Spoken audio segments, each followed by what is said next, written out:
আকরামাকাল্লাহ, যে আল্লাহ আপনাকে সম্মান দান করেছে, ওয়া আনজালা আলাইকাল কিতাবা, যিনি আপনার উপরে কোরআনকে নাযিল করেছে। খোদার কসম করে বলতেছি নবী, আপনি যদি আমাকে অনুমতি দেন, আমার আব্বার কল্লাকে আপনার সামনে এনে হাজির করব। এত ভালোবাসতেন, বাবার চাইতে নবীজিকে বেশি ভালোবাসছে, সন্তানের চাইতে নবীজিকে বেশি ভালোবাসছে। এজন্য আমাদের মুসলমানদেরকেও নিজের জীবনের চাইতে নবীকে বেশি ভালোবাসতে হবে, আব্বার চাইতে নবীজিকে বেশি ভালোবাসতে হবে, আমার নেতার চাইতে নবীর ভালোবাসা আমার দিলের মধ্যে বেশি থাকতে হবে, আমার মায়ের চাইতে আমার নবীর ভালোবাসা দিলের মধ্যে বেশি থাকতে হবে, আমার সন্তানের চাইতে নবীজির ভালোবাসা দিলের মধ্যে থাকতে হবে।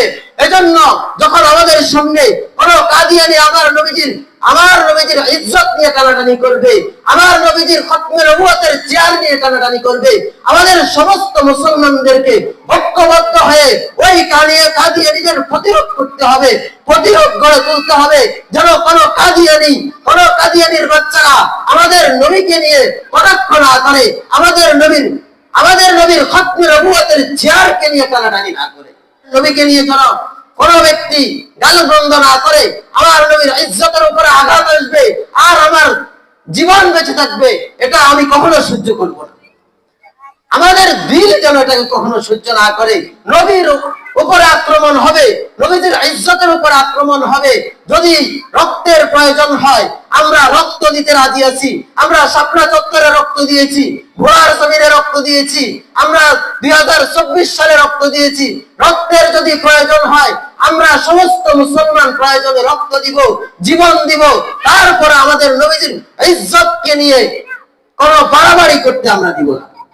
নবীজির ইজ্জত নিয়ে কেউ খেলা করতে পারবে না, নবীজির সম্মান নিয়ে কেউ খেলা করতে পারবে না। আমাদের নবী আমাদের জানের চাইতেও প্রিয়, আমাদের নবী আমাদের প্রাণের চাইতেও প্রিয়, আমাদের নবী আমাদের সন্তানের চাইতেও প্রিয়, আমাদের মায়ের চাইতেও প্রিয়, আমাদের বাবার চাইতেও প্রিয়। সমস্ত জিনিস থেকে আমরা নবীজিকে বেশি ভালোবাসি।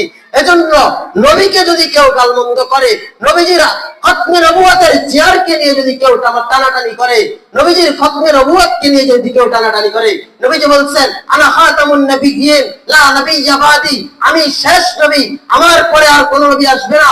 আল্লাহ পাক রব্বুল আলামিন কোরআনে কারীমের মধ্যে বলে দিয়েছেন মা কানা মুহাম্মাদুন আবা আহাদিন মির রিজালিকুম ওয়ালাকিন রাসূলুল্লাহি ওয়া খাতামান নবিয়্যিন। আল্লাহ তাআলা শেষ নবী হিসেবে ঘোষণা দেওয়ার পরে কোন ব্যক্তি যদি মির্জা গোলাম আহমদ কাদিয়ানীর মতো নবী দাবি করে, আমরা তাকে এই বাংলার জমিনে থাকতে দিব না ইনশাআল্লাহ।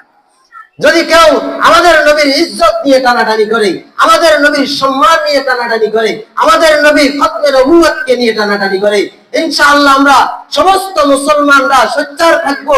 কাদিয়ানীদেরকে কাফের ঘোষণা করা পর্যন্ত আমরা আমাদের এই আন্দোলনকে থামাবো না ইনশাআল্লাহ। আগামী 15 নভেম্বর, আগামী শনিবারে সোহরাওয়ার্দী উদ্যানে ওলামায়ে কেরাম ডাক দিয়েছে নবীর ইজ্জতকে রক্ষা করার জন্য, কাদিয়ানীদেরকে কাফের ঘোষণা করার জন্য।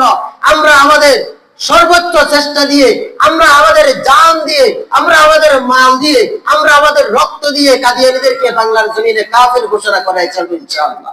আল্লাহ পাক রব্বুল আলামিন আমাদেরকে তৌফিক দান করুন। ওয়া আখিরু দাওয়ানা আলহামদুলিল্লাহি রাব্বিল আলামিন। আসসালামু আলাইকুম ওয়া রাহমাতুল্লাহ।